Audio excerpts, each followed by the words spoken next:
Yeah, thank you very much for this wonderful performative event after the two lectures.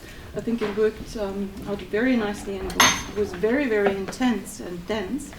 And before we start discussing your research process together a little bit, I would just like you all to invite you a little bit of sharing your impressions, because it was quite tense to have the two lectures beforehand and the performance now, before we start interrogating and learning more about the process, which gives us even more information. Maybe just for you as the audience members and also for you as the performers, because now it all came together and was somehow the culmination of your process. Maybe you'd like also to share, before we start questioning, and a little bit about what it was like for you now to have the final performance, and maybe for you to share with the performers what your impressions were, just to give you that chance beforehand. I think to receive some feedback is always quite nice. Would you like to share? Yeah. Just one thing I noticed. I think I would never have the idea or interpretation of people under a blanket and then slowly appearing as being born, without having this lecture before. It was really nice to connect it and then to see something unnameable or whatever, from your lecture being born. Well, you planned that, didn't you? Yeah. All on purpose. Just like we planned the play as well. Yeah, I was about to say the play. I was sitting there thinking, oh my God, she's talking about a performance, because she was talking about people being molded into your bodies, and then the play happening upstairs. I just had this. It's interesting when you put things. It really does make a difference what context and what things you put next to one another. Any more impressions that you'd like to share in the round?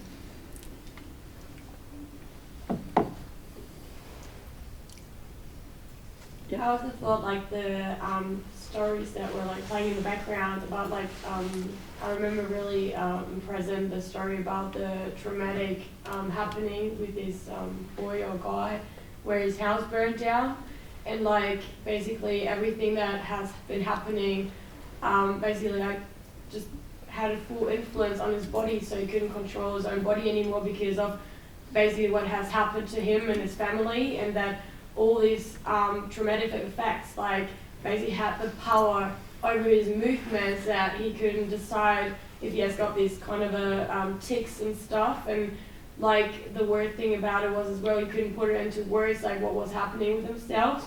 And then in the end, when he found out what it actually was, it was like a relief, kind of like you can live with it as soon as you can put a name to it.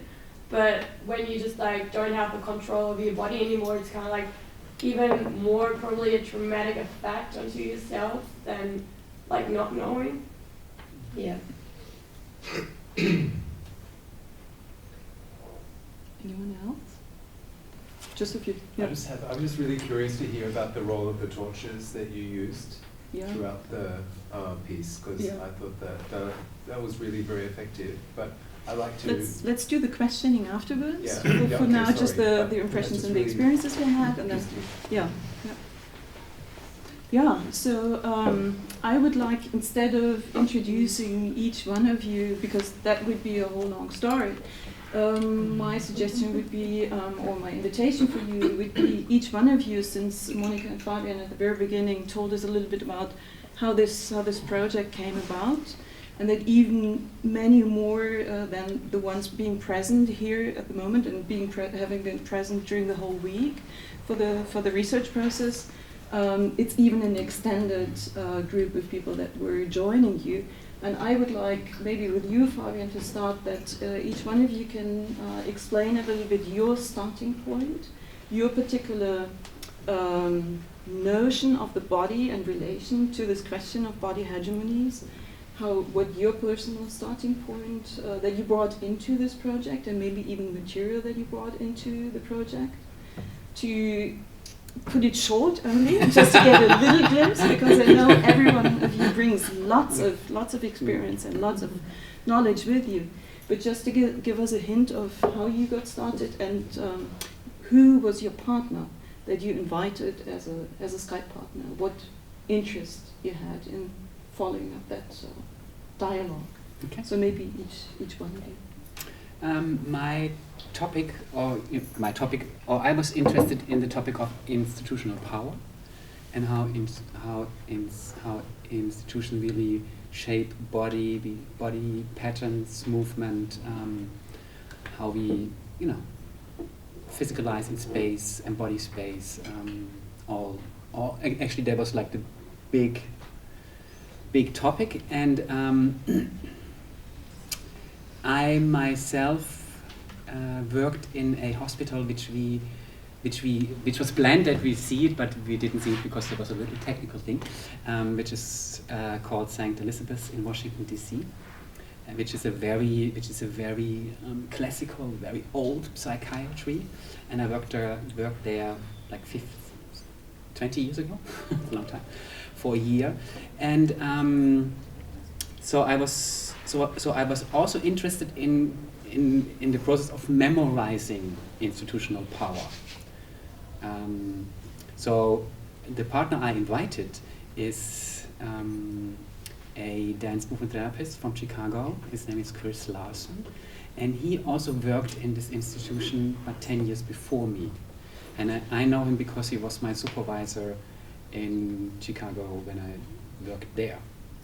And Chris has Tourette syndrome since, actually this is the story, since he was 9. I think the people in the last row will tell if they don't hear me. So I did invite Chris. First of all, we both know this institution, and I invited Chris because a little bit what you said is this sort of idea of dealing with the body which you cannot control, which is part of his history. Mm-hmm. So both of those aspects were really interesting for me, and in our conversations a lot was about memorizing moments, memorizing history, not necessarily common history, but history of being in these heavy institutions, and also like memorizing the power relationships which are which are involved in these institutions. Mm-hmm. On lots of different levels. Mm-hmm. Mm-hmm. That in short. Mm-hmm. Thank you. Kevin, if you would like to continue. Sure. My topic was bodies in transformation, and thinking about bodies which have privileges by their appearance, and bodies which are being forced to transform in daily life. And I had a partner who is Lea Guldita Hesselund. She's a sculptor from Denmark, and she worked a lot on like male and female bodies. She actually transformed her appearance to a male body. So it was a project of hers. She actually sculptured her own body looking like a male bodybuilder. So, and from this point on, there was something really, weird happening, that she actually like thought of a body as working material. So she kind of had a distance to her body. So, and she actually didn't feel her body as herself. So, and then I was actually thinking of this particular aspect to put in the performance, like being like feeling or seeing your body as a strange object, kind of. So, and yeah, this is what we worked on and talked about, and tried to put this in the whole topic. Yeah. I'm mainly a professor, an educator, a researcher, but I'm an aspirant artist. Aspirant. I have desires that are unfulfilled. But I suppose now they're a little more fulfilled. the classroom is a little theatrical, so at least there's that. You know, I'm a sometime musician as well, but in the last few years, I've had the good fortune of being drawn into processes of repatriation as a scholar, as a theorist of the museum, and as someone who actually did the research about Klaas and Troy Pienaar and about this collecting history in the Northern Cape, out of which the modern South African Museum was born, and that occurred at a time of a voracious competition between South African museums and European museums for the dead Bushman body at the turn of the 20th century, in the search for what was regarded as living fossils. So I've written a book that theorizes about the fossil complex, but with all that theory, I need to also teach myself and learn to write about the body in a much more engaged way, that is concerned about what the body is and what the body does and what the body experiences. So I'm trying to think right now about how the dead body can be thought of as still alive, and about the life or the lives of the dead. And now also with my colleagues and students trying to put the colonial body together with the dead body of apartheid, and to think them together as a new nation is formed, and as much as the missing body was the kind of, on the battlefields of Europe, was the basis of the formation of modern memorialism. In many ways, I suppose the missing body is the major trope of post-apartheid South Africa. So this is just ongoing work that I now do in Austria and Germany. I used to do in the Netherlands as well. And in hopefully by next year working with colleagues in other parts of the African continent. And, yeah. My Skype partner is an amazing artist and activist by the name of Dirk Schmidt, who many of you will know from his major Documenta 12 Castle exhibition, The Division of the Earth, which was about the 1884-1885 Berlin Conference. And in recent years, he has worked with the No Humboldt in the campaigns in Berlin against the emerging Humboldt Forum, and he's worked with various post-colonial NGOs and works as part of an activist artist collective called Artefacta, and we've done projects together in South Africa, and he and I have an ongoing conversation about coloniality, about the dead, and it's just a productive exchange, and we were very lucky to be able to continue some of that in Remscheid. And today he's a professor of fine art at the Kunsthochschule in Kassel. Yeah, my topic was bodies in time and space, and my Skype partner was Sally Houli, who is a Palestinian architect. I live in Tel Aviv. He lives in East Jerusalem. It's occupied East Jerusalem. I live in front of the beach. He lives in front of a wall. When he opens up his door, when he opens up his window, he's surrounded by 3 walls. That's what he sees. That's his house. If I want to break it down, the topic I was dealing with was freedom of movement. Who has the freedom of movement and who doesn't have freedom of movement? In what situations are we free to move? In what situations are we faced with a wall in front of us? As you can imagine, the discussions got pretty heavy at times. This is a very heavy topic. We were talking about the role of the occupier versus the role of one who is occupied. Yeah, and it was just an amazing experience and an amazing week. Me? Yeah. Sorry. My topic is body as target, and it has to do with my own experience as being targeted, my body.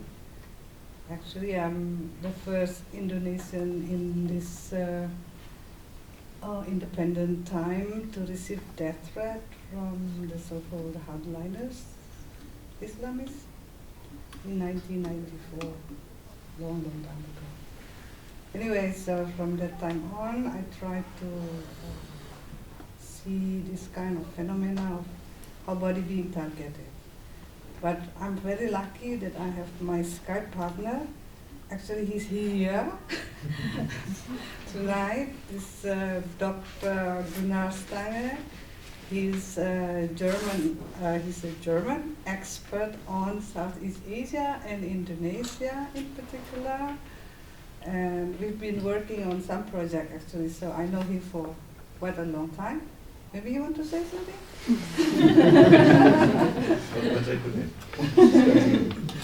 So he's teaching at the moment at the Vienna University. Okay, so we've been like trying to sort of like looking at how in social political term body is being targeted by power or for the sake of power and also money. And it's been going on from long time ago until today. So I'm getting fed up actually when I'm thinking about this, like depressed and like, what can we do?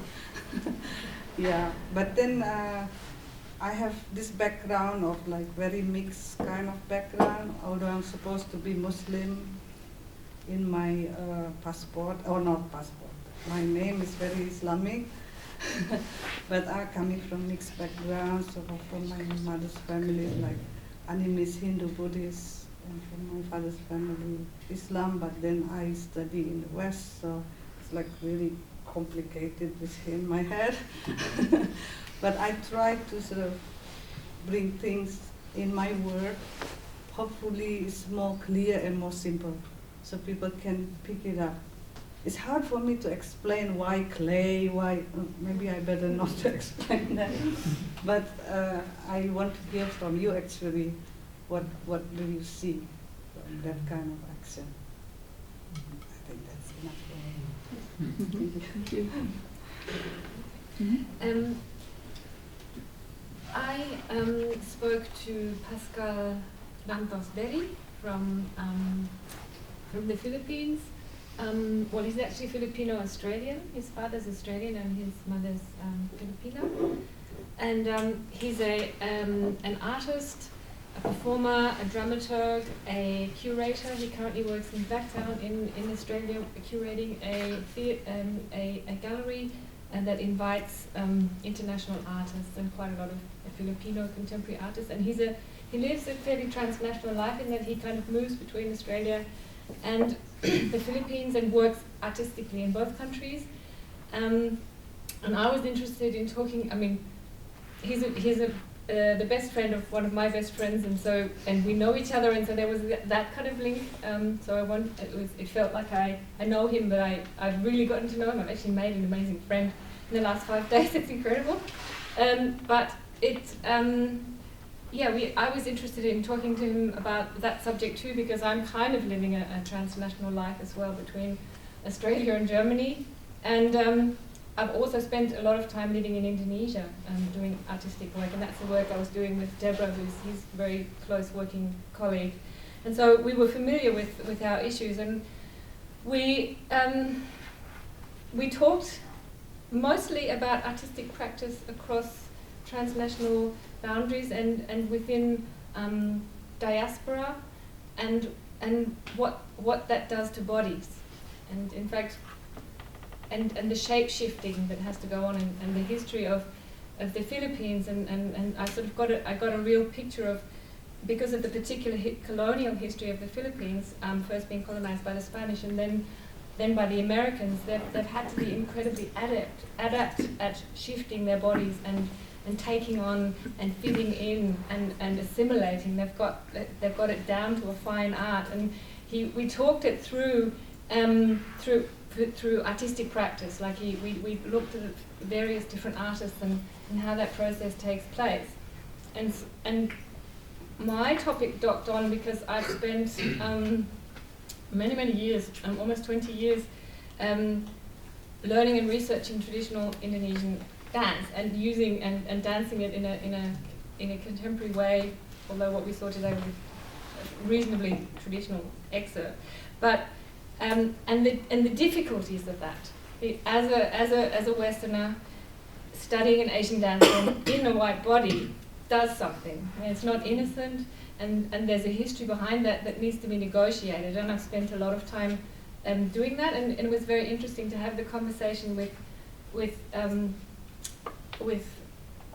Pascal, because we were kind of illuminating it and really and it became very clear that it's such a complicated and not simple issue, and you know when is something, when do you embody something and it becomes real, and it's an exchange based on a deep commitment and respect, and when is it an exterior form, and when. So we had lots of conversations around that, and the kind of interpretations. That was one aspect, and it was always couched in the Filipino artistic context and what happens there, sort of working across Australia and the Philippines. Great on forever, so I'm going to stop. But it was an amazing experience. Just for me, just to have that time to really sit down and spend, sometimes up to 2 hours, just talking and having that. And because you knew, oh, I've got 3 days and I've got to do it. So that was quite amazing. Mm-hmm.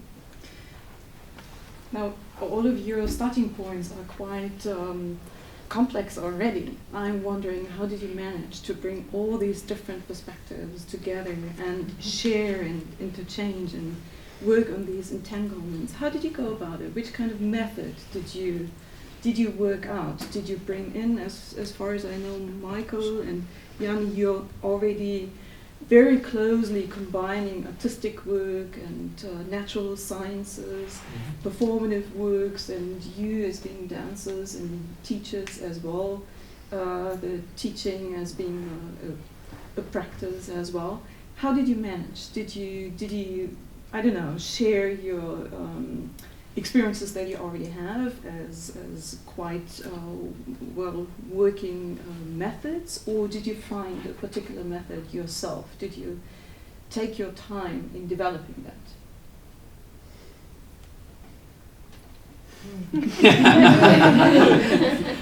Spatial arrangement. We have this amazing man right here, Okay. who is responsible a lot for bringing everything together, the different stories. You held the threads together? He was a tough boss. Yeah. He was the man with the stick. All right. If we got out of line, Okay. Maybe you can tell us a little bit how you started sharing. I know. Yeah.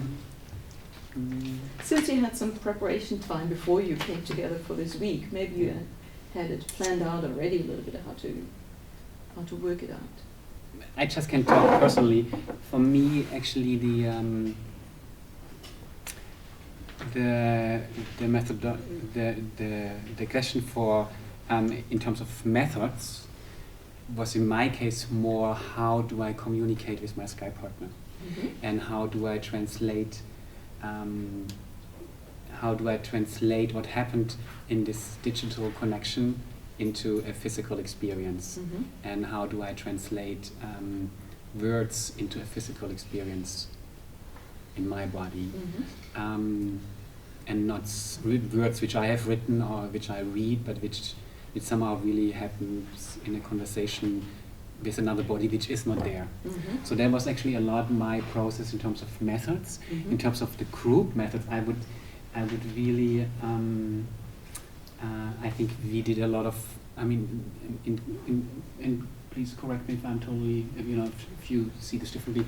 In terms of the group process, it was really like, in this sense, more traditional in that we really took a lot of time to share our experiences and see where they are interconnected, where they are different, where there are similar ideas, feelings, facts, whatever.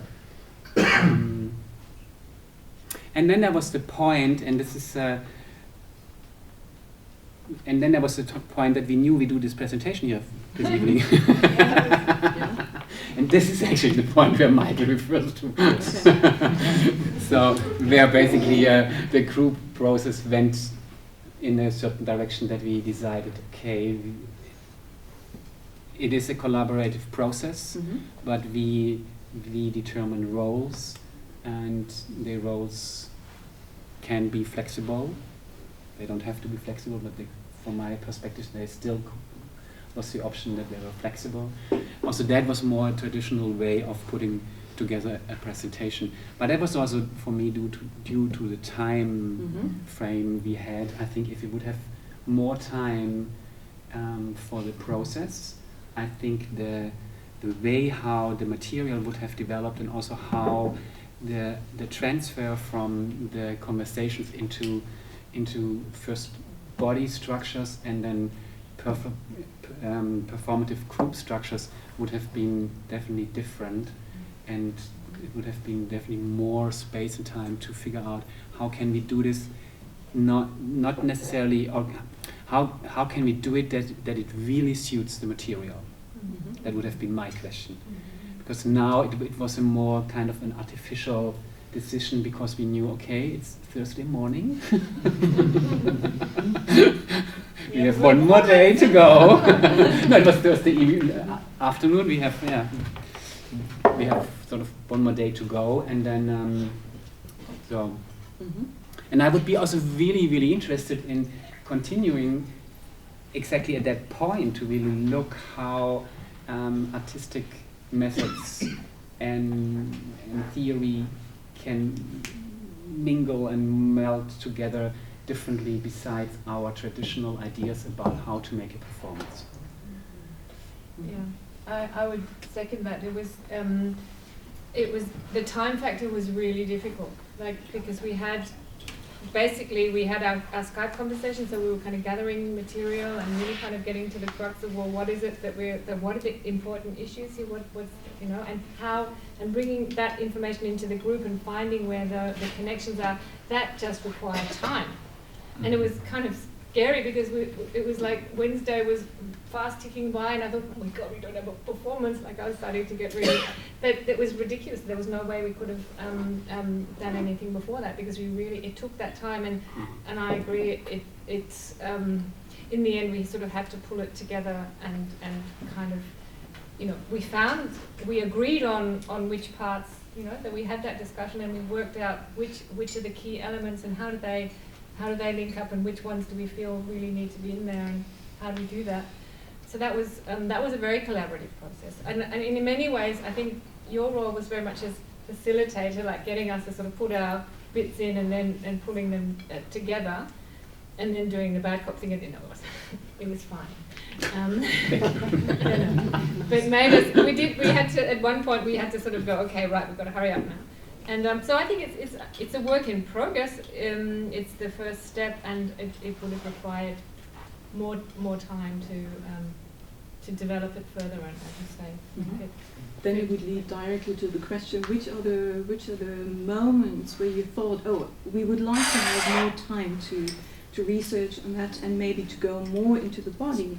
Actually, did you find moments like that you could share, or would you even take with you for your future work, since it's most of you're continuously working at these topics, that you take along when you now go back and continue regular projects? What in particular do you take along that didn't have the time to be molded? Yeah.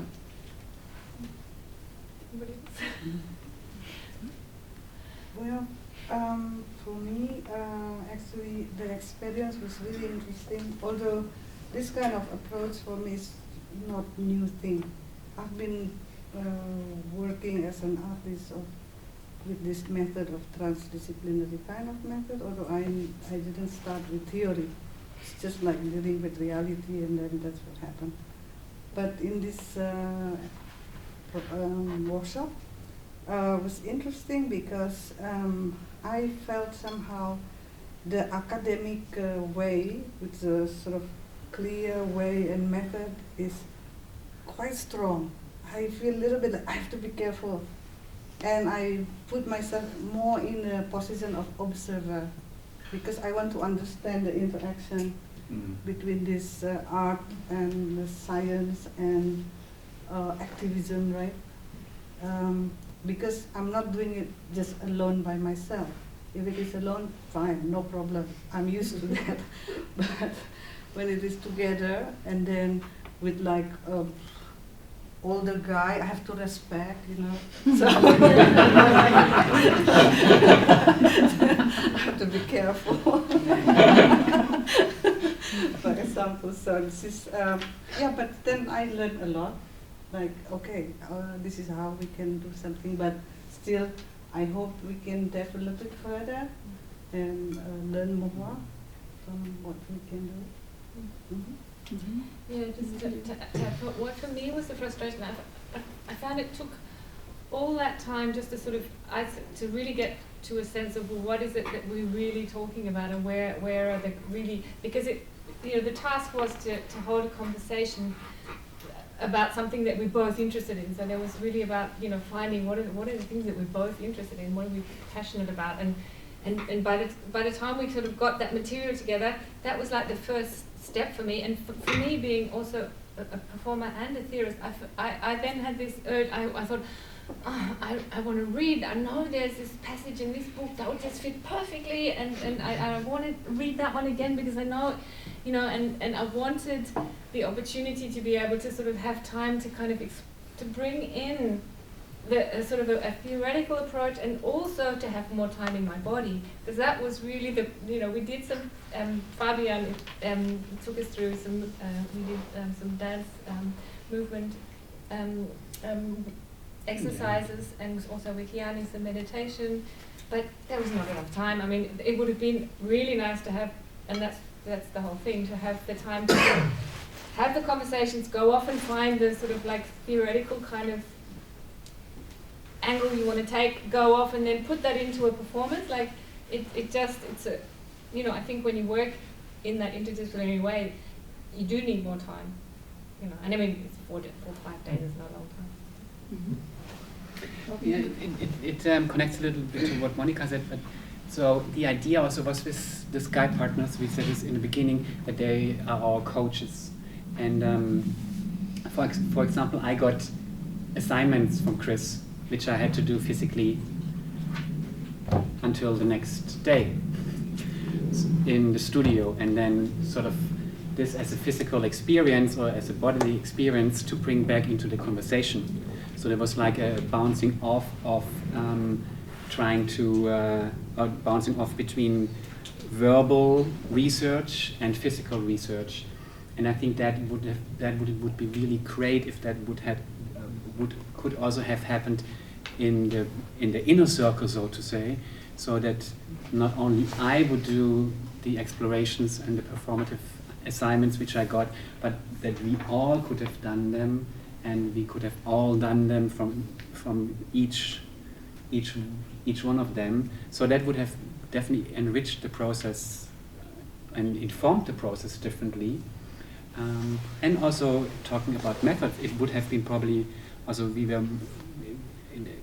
there would be the chance to really develop an own methodology about, you know, targeting or trying to research from different angles. And Yeah, I think that would be the goal for the next time, to really see that this is a structure where we were talking a lot about equality in different sense, but so that there would be a structure that there's an equality created between an, let's say, academic approach to knowledge production and a performative approach to knowledge production. I think it was also an effort to work under pressure, because we were super efficient in super short time, and there were like a lot of ideas we had to come up with in short time. So we made up things which weren't possible in 2 weeks, probably in another short time. Wie heißt das? Frame, genau. Probably not in another time frame.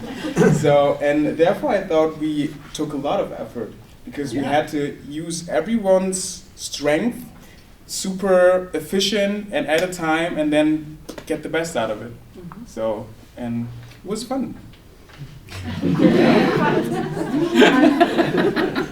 And it became clear as we started working together and engaging and discussing, reporting on our Skype conversations, how much connections there were, and how a thread could be drawn from one story to another, and how that could be turned into a structure and a sequence, not an order of priority, but a story. And that was, I think, achieved magnificently. I also think there's something to say about the power of something that's this raw. I mean, it has a certain quality to it because it wasn't drawn out, and we didn't go back and have this luxury of being able to do more research and more. It had to be, as Kelvin said, boom, boom, boom, boom. It had to be very efficient. It had to so. We really had to go and bring in what we thought were the really best bits of it without really thinking. So it was more embodied feeling and more emotional feeling instead of this long thought process. Before turning to you as an audience, also to be able to pose some questions, just one short question: did you feel any limitations because it's a certain setup, of course? You're scientists, you're artists. Pretty much in a what's the word for it? An elaborated role of especially coming from the scientific, more theoretical side, where you try to conceive the body from a more general position. Did you find it? Did you approach limitations of being able to speaking about the body and about the politics of the body that you could not tackle in such a setup? Maybe that's too off. I'm not sure that I understand the question. Like, we come from really different backgrounds. Like, but for me, perhaps it wasn't such a problem because I come from a performance background and an academic background, and I've always tried to merge the two. Or I would have never have done my PhD if there hadn't been a doctorate of creative arts, where I was able to do an installation and a performance, and then write out of that experience. So for me, the embodied finding of knowledge and finding what it is I want to talk about is often mostly a much more embodied performative thing, and I write out of that. So I didn't find there were. It was really the time limitation that didn't allow for a more full kind of expression and a more kind of, one could have tried out so many more things and put things together if they had been a little bit more time. I think it also helps that you don't have a single academic system in the world. You have multiple academic systems, multiple conditions of universities. I mean, even the languages that we spoke in with each other, switching between, German, English, Nederlands, colonial Nederlands.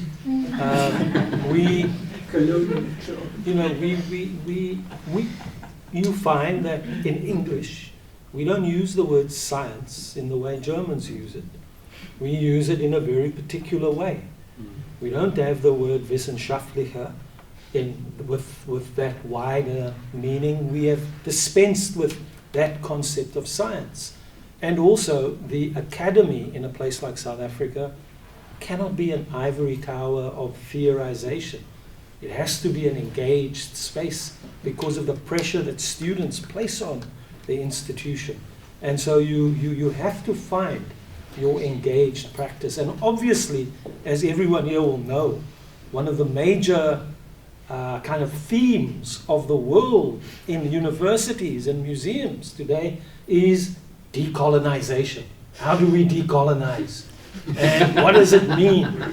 And these debates happen differently in South Africa, in Germany, and they are interesting. And this is part of that process. Equally, what we are calling art is not divorced from academic life. All of these artists are marked by the academy, by disciplines. And so this is a multidisciplinary and engaged practice from the university and rooted in the public. I also want to react to your question, not in terms of giving an answer, but also in terms of how you formulated it. And I think part of the process was to look at the 6 bodies as 6 bodies and not as, okay, here's the performer and the artist and here's the scientist. And although we know we have different backgrounds, but really go in this process and really focus on the body. And then, there are 6 bodies. They are different, but there are 6 bodies, point. And that is, I think that is a very important, at least for me, a very important basic assumption to start with. So. Yeah, and to also be able to include the other 2 bodies sitting here, and also Gunnar, if you'd like to be to answer to questions, because I think it's a nice chance to have you here as a Skype partner, not being there for the whole week, sharing the time and the space with them. But I want to open the space for you as audience members also to pose questions to all of them, including Jule and Devina and Gunnar. So if you have questions that you would like to pose in addition. I don't really have a question, but I actually think like after we heard every single individual story, especially like through within your Skype partners, I actually think like you could probably make a whole performance just about that, like, because it was like yours was pretty like thrilling and amazing and like deep, and everyone else's I think as well, because there are like so many people here that have been like, in life for a really long time, experienced a lot of stuff, and then just like this one emotional, really big connection as well in such a short time. I think it's pretty amazing how you guys kind of like not made it about an individual thing, like kind of like tried to get too intense into this one focus, like to actually like connect it, or not connected, but like made it merge into each other kind of a way, and like make a performance out of the whole and not just a one. And I think it was like really nice to see that, because I think for me, just like as a viewer, it was like just one performance, but actually when I heard like all the stories, it was like so much history and so much like emotional background in it from so many individuals, like, because actually like not 6 people sitting, there's like 12 kind of. So yeah, I think that was really cool, and thank you for that. Thank you. Maybe a question from Timo. Yeah, my biggest interest in what you did is the relation between body movement and language, because you have the research questions and the experience and the storytelling, and then you have the bodily experience and movement, which is getting combined, you can say. You often have like moments where you have like an audio text coming through a dance, a Philharmonica for instance, or even Fabian speaking when he's like moving, or also what was an interesting moment also for me, like when Shiva was explaining the story of the research, your voice is very engaged, which is also some sort of bodily manifestation of, even if it's a language. So you have different modes of combining speech or word with bodily picturing or performance or experiencing. I mean, these are also different modes of physicalizations. And so yeah, and my question is, how, in this experience you had, how does this relation between the language and body movement is for you, and what kind of moments arise through that because of this combination in this format of this performance? Which are like, what are the goals or what are the possibilities through these both layers or confrontations, and also like maybe also dangerous points because you can, yeah, I say it like that.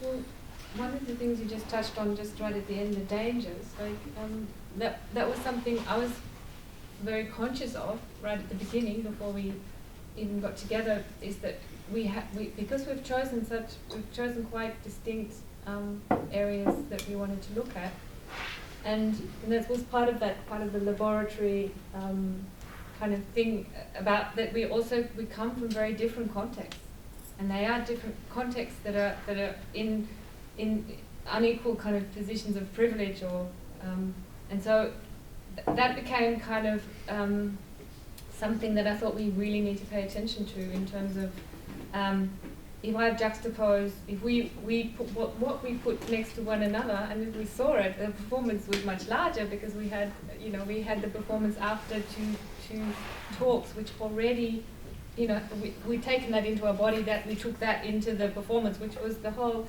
kind of idea. So when you place things next to each other, then there is also sometimes a danger that maybe one discourse or one idea kind of might make another invisible or dominated or something like that. So that was something we were sort of consciously kind of looking at as we were working through the material. And so, yeah, so by I haven't really answered your other part of the question, because I'm still thinking about that, but just in terms of the dangers of putting material together in that way on very sensitive subjects, we were trying to consciously always kind of look to see what we were saying with that, and what that was doing, whether it was erasing anything or.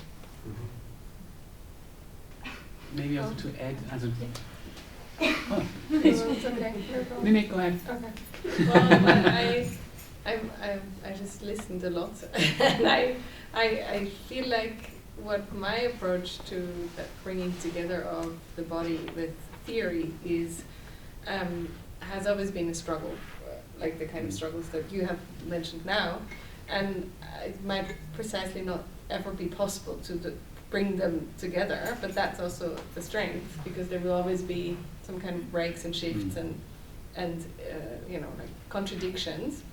At the same time, I feel what you've also maybe talked about is that bringing together the body and language already helps us a lot in theorizing about the body, or also in performing the body. So I feel like language is, and not any type of language, so I'm not speaking here about academic language per se, or any other language, but the use of language through stories or specific ways of speaking and using one's voice or something, be it in writing or in speaking or in performing or singing, etc., I think is one of the means that kind of brings together a lot of the interests that I think we share. And so that's why I have focused more, again, in my work on literature, because I feel it is possibly one of the links between performance, art, and theory about the body. And I feel like it opens a lot, and it has been maybe forgotten a little bit, because when we think about the myth that you talked about, etc., I mean, it has always been there somehow. The storytelling So that's what I also felt I saw in the performance, that the stories that were told, they were told by a voice or different voices, but they were also told by bodies and by the interaction of these bodies, or by touching the clay and feeling it further. And so. For my process, it was also really, and this goes a little bit also, maybe covers one aspect, was really also like really how can I or can we physicalize the spoken word in different ways. And obviously with Chris it's always physicalized because he has twitches all the time, so his voice is so physical anyhow. So, but also for me, and I think also for the process, and sort of important aspect was also that, like, now we are sitting and talking, like in this university context, language is always used like to transfer and transmit information in a very, for me, unbodily way.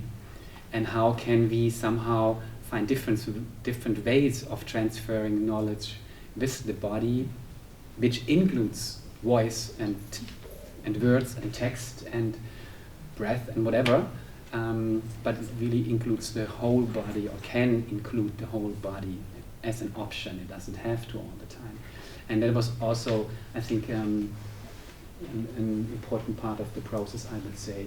How can also to sort of perform it here and not perform it in a gallery, or perform it in this place where the word is so prominent, and reflection is, no, I say this, maybe it's not true, but it's where reflection is often not a reflective practice, but much more a talkative practice. So. And when there's such a long history of bodies having been, array or being absent,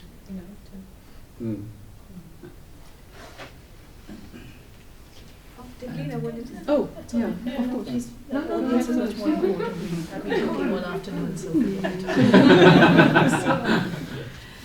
I just wanted to, from a very non-artistic perspective, I think what really struck me about the performance was its contradictions. In a sense, here we have a group of incredibly talented, people from so many different countries and backgrounds, speaking so many languages, who are able to get together via technology and presence in a place and do this very kind of powerful performance.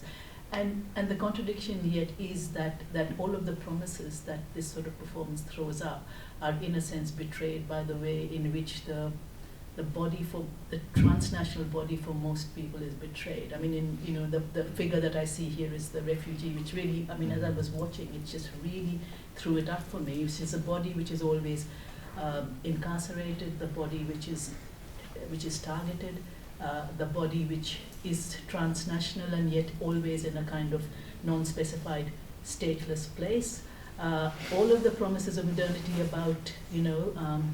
about free movement and travel and plenitude, and all of those promises in the figure of the refugee are completely sort of overturned. And the use of force, the use of various kinds of regimes of persecution or punitive regimes, I just found that very kind of both very disturbing and moving, and I think in a sense because of the complexity of these positions of this kind of I mean the refugee in a way is the production both of the creation of the nation state in the modern world and the global human rights discourse, neither of which it fits. It sits in the middle because it doesn't fit either the nation state's exclusionary boundaries nor the human rights discourse, which is supposed to, go to it. So you can only in some ways produce or understand or experience that through a performance like this, rather than through the actual academic writing of all of the terrible things. And you need to actually experience it through your own body and through the experience of the way in which other people express it through their bodies. Very beautiful. Monica, you have to tell us whether we can take a little bit time, or do we have to be on time, because I saw the Hausmeister already checking. We've got. Otherwise, the Hausmeister Yes, to- yeah, they're going to. We have to be out by 9. Okay. But, so we haven't. So we can take a little Yeah. more questions. He said just 10 minutes ago, he said to me he has to close to the whole building in 15 minutes. That's interesting because I was told that we could stay until 9. Maybe he got something wrong and you can stay here till 9. I don't know. I just, There are windows we can always get. Three more questions. Let's just be persistent. Yes, I liked a lot different levels of working with the body, the exterior limitations, and I thought in the same weekend we have in Hamburg a workshop about imperial way of life, where it's cut off a part of experience where people has not the possibility to have the same conditions for his body as nurture or health, etc. And I liked a lot to have this part with your limits as well, and then the different shapes of mental health and all the different ways. I appreciate very much your workshop. Thank you. I think there were 2 or 3 more in the back. Yeah, Helen? 2 things. This summer I witnessed a workshop, and the 2 directing guys had the brilliant idea not to have the presentation not at the end, but the day before. So to leave the people to digest it, to do a lot of feedback, and then to do something else, and just to give it as a suggestion for another, workshop. I like this idea. It made so much sense to me. And the other thing is that I overheard students here saying, "Wow, we saw our teacher dance." And I understand the wow. On the other hand, you say it's so natural for you, like both sides, but how do you bring it into teaching? And then I see this table here, and we're sitting here, and I think, oh no, no, we have to change it. Yes. Was that a question or? No, just a remark. Yeah, I kind of would like to know, like, in what way, what do you mean when you say you needed time to be in your body? And I was also thinking, like, writing, performance, what do you get from performance, and what way do you use it in your writing? I was thinking, Well, I think having been a performer before I was an academic, and doing conceptual work, I was always thinking in terms of body in space and my body and what I was trying to say. I was theorizing through performance. And because there was this doctorate of creative arts where I could combine theory and practice, it's a theory and practice degree, I was able to, I took on academia I might not have otherwise. And now the way I try to include my body in the theory process, there are certain, I use a particular writing style called fictocritical writing, which is a way of writing which tries to kind of incorporate theory and practice not as separate things, but as 2 forms that inform one another. And so you can use kind of creative writing styles to write in an embodied way, in a creative way, but draw in theory as well. So it's really breaking down those very rigid boundaries of, say, how you're supposed to write an academic text, which, if you've ever tried to publish that kind of a writing, I can tell you there are very big boundaries. There are certain publishing houses now that are familiar with it, and it's still growing. But so that's one method of trying to incorporate an embodied experience. And when I work at university, the courses I run, I always try and bring in an element where there is a kind of an embodied way of learning or understanding.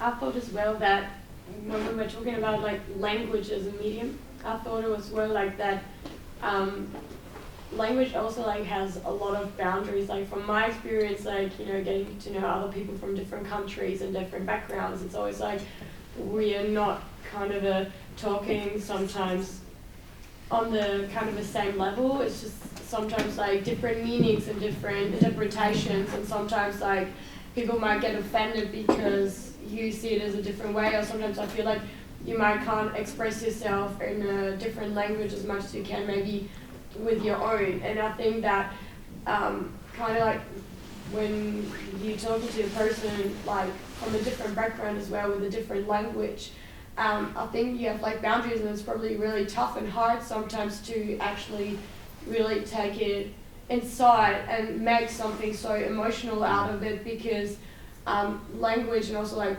bodies have their limits, and kind of like, you know, trying to like express that with like physical, I think actually like sometimes maybe you get more maybe out of it afterwards, after the conversation where you're just talking and then actually like feeling it with performing it. I don't know if you have like a different kind of a sort of a view on it or a feeling, because that's what I can imagine myself. But yeah.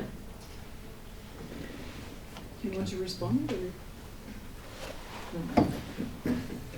Somebody else, because otherwise, not to bring Monica into trouble, I would suggest, well, thank you, all of you, very much, and suggest to continue the sharing outside if you have more questions, or if you want to engage with somebody more personally. So thank you very much for this wonderful performance and your talks beforehand, which was wonderful to take along and see it in a different way again. So thank you so much.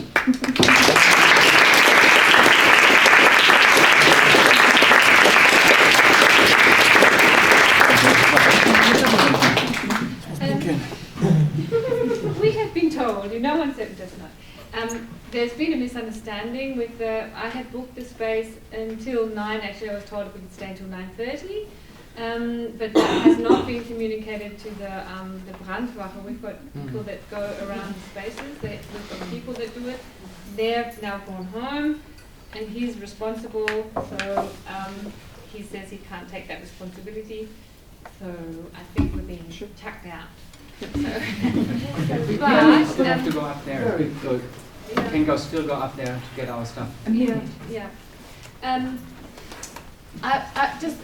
I want to say something. I want to say a few very quick thank yous, and I'm going to do it very quick and very unceremonious. I've had a fantastic team of helpers. I couldn't have done it without you. Some of the people that were helping out had to go home early, so therefore we've got more flowers than people, but that's because they've had other commitments. So maybe I'll have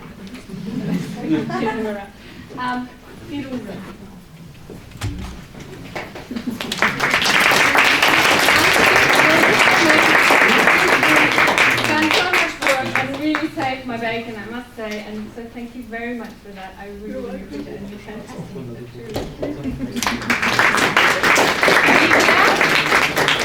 You have been fantastic too, getting the catering and making sure that everybody got here and just generally pulling in and doing everything. So thank you very much for that.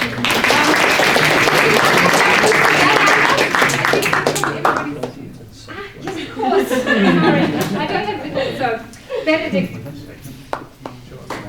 Vielen lieben Dank.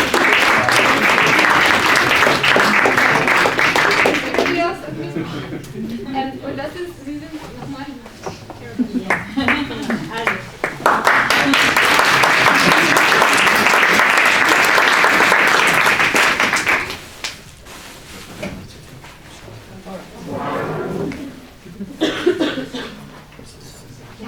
And we would also like to thank you, Sturm, for coming and jumping in, and Devlina Gorsch, whom I'm just so happy is here, because it feels like home.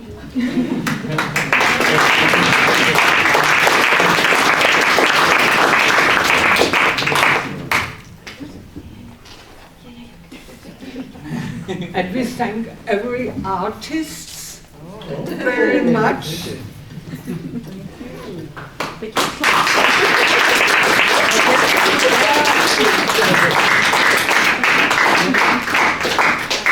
And have a and we have and Monica. So 2 persons did the incredible work of thinking, planning, organizing, acting, dancing, and it was incredible. And this is Monica and Fabian, and so they get a special thing. It's an anthropology about theater and dance, and it's something special. Thank you very much. And she sends a partner of this type. Thank you very much. I've been distracted. I'm in Naisi. I'm super grateful. This guy, I was desperate because we couldn't get a technician to help us out, and we were desperately asking around everywhere. And he just came. He was in our department, and he's working with us. And I said, "You don't happen to know how to do technical stuff, do you?" And he said, "Yeah." I said, "Would you be our techie?" Yes. And he's done such a wonderful job. So I am deeply grateful. Thank you very much. No problem.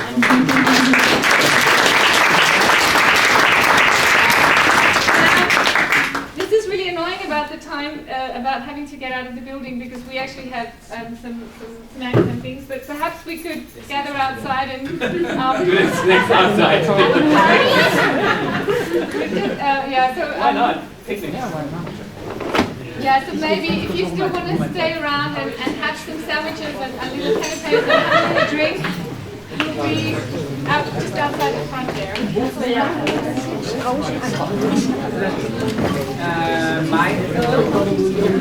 Yes, we'll open it. Okay, anybody has enough up here? I need to get my bag.